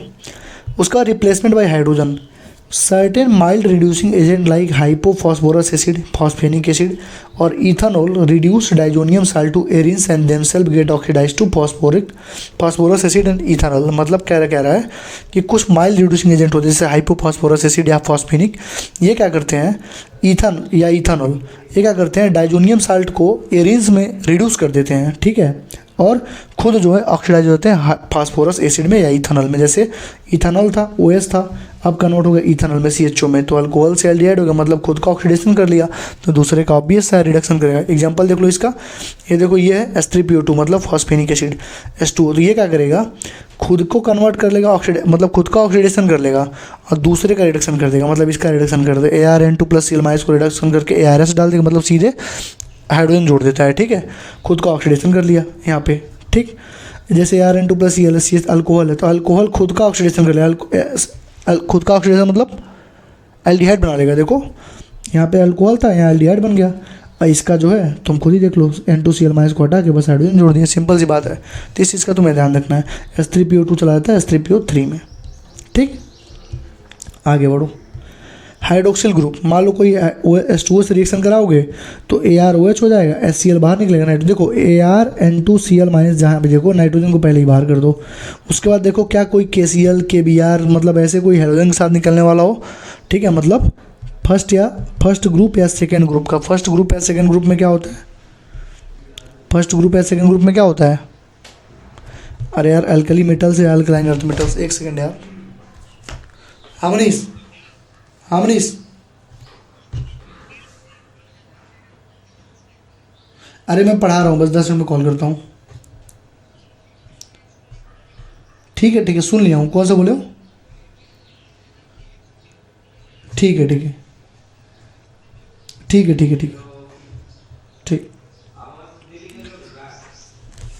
ना। तो देखो रिप्लेसमेंट बाय NO2 ग्रुप, ठीक है। तो नहीं, ये हाइड्रोक्सिल, कहीं पे मैंने क्या बोला था, जैसे मान लो पहला ग्रुप हेल ही ना करे, रब से फरियाद, या मैग्नीशियम वगैरह जो भी हो, इनको देखो ये मोस्ट रिएक्टिव मतलब क्या है, हमारे पास मेटल्स है, ठीक है, इलेक्ट्रोपॉजिटिव है, और लिस्ट मतलब क्या बोलते हैं, इलेक्ट्रोपॉजिटिव है, और इलेक्ट्रोनेगेटिव कौन से होते हैं, हेलोजेंस होते हैं। तो अगर इनके बीच का रिएक्शन होगा तो बहुत जल्दी होगा। तो ऐसा कोई है तो पहले निकाल दो। जैसे हर जगह देख रहे हो HCl निकल गया, KCl निकल गया, KBr निकल गया, ऐसे निकल रहा है ना बार बार। तो ऐसा कुछ तो निकाल दो, पहले नाइट्रोजन निकालो, फिर ये निकाल दो, जो बचा उसको ऐड कर दो। जैसे मान लो H2O था, H और OH में टूटेगा, तो HCl पहले निकला और ये तुम्हारा N2 बाहर निकल गया, बचा क्या, ArOH निकाल दो, वहाँ से बना दो, ठीक। NO2 ग्रुप N2+Cl- SbF4 डालोगे तो ये बना, बीच में तुम्हारा साल्ट बना। इसी साल्ट को जब हीट कर रहे थे हम लोग तो क्या बन रहा था, फ्लोरीन जाके जुड़ रहा था। लेकिन इसी साल्ट को हीट करने के बजाय अगर हम लोग NaNO2 in the presence of copper डाल के हीट कर दें तो NO2 इसकी जगह पे आ जाएगा, N2 और NaBF4 यहाँ निकल जाएगा, ठीक है। इस चीज़ का ध्यान रखना, NaBF4 यहाँ आ जाएगा और ये NO2 जाके जुड़ जाएगा, ठीक। ये तो था डिस्प्लेसमेंट ऑफ नाइट्रोजन वाला, था कि नाइट्रोजन निकल रहा है बार बार।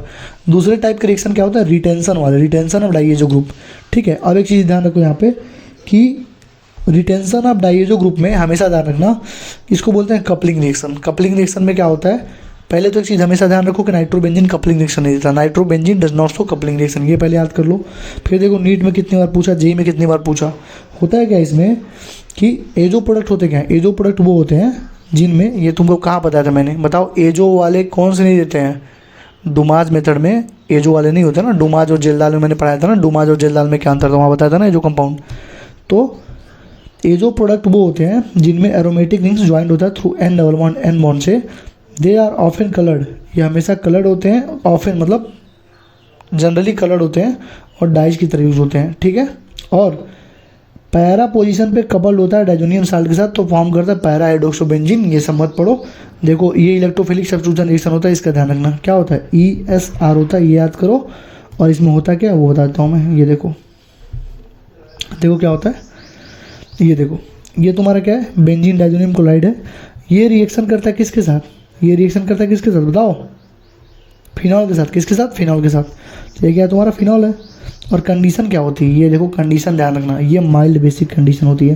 देखो OH है ना यहाँ पे, फिनॉल में OH आ रहा है तो OH यहाँ पे रख देना, माइल्ड बेसिक। तो बनेगा क्या, पैरा हाइड्रोक्सोबेंजीन ऑरेंज डाई। कौन सा कलर, ऑरेंज। OH है तो O से ऑरेंज होता है तो ऑरेंज डाई भी बनेगा, ठीक है। और देखो इसमें हो क्या रहा था, सिंपल सी बात, देखो कुछ हुआ नहीं, ये Cl जो था, ये Cl तुम्हारा बाहर निकल गया है, ठीक है। तो N डबल बॉन्ड N यहाँ पे बचा है, ये Cl तुम्हारा गया है बाहर, ये OH ऐसे ही था और ये H तुम्हारा, ठीक है। तो ये H और ये OH मिलके H2O बना दिया। ये H और ये OH जो माइल्ड बेसिक कंडीशन था, उन दोनों ने मिलके पानी बना दिया और Cl चला गया बाहर। तो ये तुम्हारा N डबल बॉन्ड N आ गया, पैरा हाइड्रोक्सोबेंजीन ऑरेंज डाई, ठीक। दूसरा हमारा फिर से लो, अब इस बार एनिलीन लो। एनिलीन लोगे तो क्या होता है, एनिलीन लोगे तो कैसा डाई लेना पड़ेगा तुमको, कैसा कंडीशन, एसिडिक कंडीशन। उसका उल्टा कर देना, जैसे यहाँ पे बेसिक कंडीशन था तो माइल्ड एसिडिक, और OH से ऑरेंज हो रहा था तो माइल्ड एसिडिक यहाँ पे लोगे तो फिर वही सेम कंडीशन, Cl बाहर, H2O बाहर, और यहाँ पे NH2 रह जाएगा। इसको बोलते हैं पैरा अमीनो एजोबेंजीन, इसको बोलते हैं एल्लो डाई। तो ये ऑरेंज डाई था, एल्लो डाई था, ठीक। तो कपलिंग रिएक्शन है, बहुत ज़्यादा इंपॉर्टेंट है, कई बार इस पर क्वेश्चन पूछा गया है। और कैसा रिएक्शन था, ESR होता है, इलेक्ट्रोफिलिक सब्स्टिट्यूशन रिएक्शन होता है। ठीक। इंपॉर्टेंस ऑफ डाइजोनियम साल्ट देख लो। From the above reaction it is clear that diazonium salt are very good intermediate. बिल्कुल सही बात है। फ्लोरीन, क्लोरीन, ब्रोमीन, आयोडीन इसका प्रोडक्शन बहुत ज़्यादा हेल्प करता है। Aryl fluoride and iodides cannot be prepared by direct halogenation.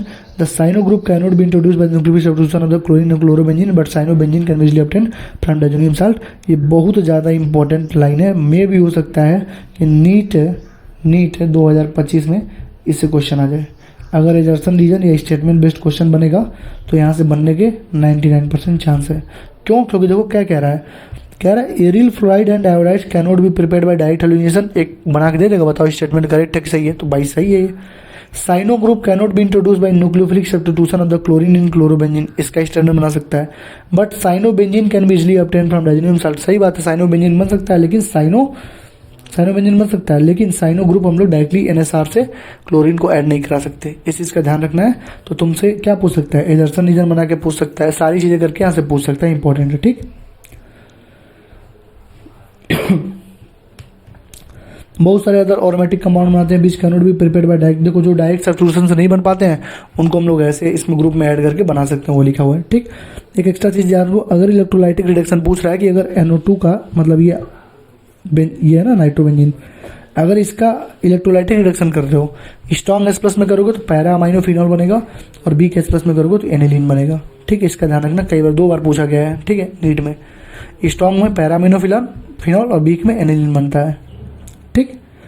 ये समरी देख लो, अमाइंस का डेरिवेटिव है अमोनिया के, RNH2 होता है प्राइमरी अमाइन, सेकेंडरी टर्सरी बताया हूँ। ठीक है, एक अनशेयर्ड इलेक्ट्रॉन पेयर नाइट्रोजन पे होता है, इसके से लेविस बेस की तरह काम करता है। ठीक। एल्किलामीन्स है combination of electron releasing steric, वही तो बोला, स्टेरिक हिंड्रेंस हो गया, हाइड्रोजन बॉन्डिंग हो गई, इंडक्टिव इफेक्ट हो गया, ये सारा मिलकर बेसिसिटी को डिफाइन करते हैं। ठीक है, स्टेबिलिटी को बेसिसिटी को डिफाइन करते हैं, वही लिखा गया है। ठीक। Alkyl amines are found to be stronger bases. सही बात है, एल्काइल अमाइंस अमोनिया से ज़्यादा स्ट्रॉन्गर बेस है और अमोनिया एरिल अमाइन से ज़्यादा स्ट्रॉन्गर बेस है। एरोमेटिक अमाइंस में electron releasing and withdrawing groups respectively increase. वही तो, इलेक्ट्रॉन रिलीजिंग अगर है तो बढ़ाएगा बेसिसिटी को, इलेक्ट्रॉन विड्रॉइंग है तो घटाएगा। ये +M+I बढ़ाता है, -M-I घटाता है, वही लिखा हुआ है। Aniline is weaker base than ammonia. क्यों? क्योंकि एनिलीन का एरिल अमीन है, बताए हूँ। Indication, identification, distinction between primary, secondary and tertiary amine. कैसे कर सकते हो इसको? बहुत सारे रिएक्शन थे, सल्फोनिल बेंजीन सल्फोनिल क्लोराइड वाला था, प्राइमरी में कर रहा था, सेकेंडरी में हाइड्रोजन था नहीं तो सॉल्युबल नहीं था, ऐसे कर सकते। तो टर्सरी में कर ही नहीं रहा था, वहाँ तुम्हारा आइडोफॉर्म टेस्ट था। आइडोफॉर्म टेस्ट में क्या था, तुम आइसोसाइनाइड टेस्ट था, क्या था उसमें? प्राइमरी वाला आइसोसाइनाइड बना तो सेकेंडरी टर्सरी बनाता नहीं है। कई सारे टेस्ट होते हैं। ठीक है। एराइल डाइजोनियम, ये देखो यहाँ पे बहुत ज़्यादा इंपॉर्टेंट है। Reactivity of aromatic amines can be controlled by acylation process by treating with acetyl chloride और एस्टिक एनालाइड। और ये इंपॉर्टेंट लाइन देखो क्या कह रहा है कि tertiary amines like trimethylamine can be use as insect attractant. क्या यूज कर सकते हो? इंसेक्ट अट्रैक्टेंट की तरह यूज कर सकते हो। ठीक है। Aryl diazonium salt usually obtain from aryl amines undergo replacement of the diazonium group with variety of nucleophiles. ये तो बता ही चुका हूँ, कई सारे ग्रुप बना देता है, कपलिंग रिएक्शन वगैरह करता है, जोडाइज का फॉर्मेशन करता है। ठीक है, तो इतनी सारी चीज़ें थी इंपॉर्टेंट, मतलब जितना मतलब NCERT में है सारी चीज़ें जो एक्स्ट्रा थी वो भी बता दिया हूँ। ठीक है, वीडियो इसके जो क्वेश्चन प्रैक्टिस वाली पार्ट है, सोच रहा हूँ इसका क्वेश्चन प्रैक्टिस एल्डिहाइड वाले क्वेश्चन प्रैक्टिस एक ही साथ करा दूँ। ठीक है, तो इसके बाद जो थियरी के पोर्शन फिर से डालेंगे हम लोग। ठीक है ना, ये जल्दी खत्म हो जाएगा क्योंकि धीरज का 27 को पेपर था, 27 पेपर खत्म हो गया तो 2 से 3 दिन में वो एल्डिहाइड का क्वेश्चन प्रैक्टिस करवा देगा। अमाइंस मैंने पढ़ा दिया, अमाइंस का क्वेश्चन प्रैक्टिस मैं करवा दूंगा। ठीक है, thank you, all the best. पढ़ाई करते रहो, कोई भी दिक्कत होगी तो पूछ लेना। ठीक है।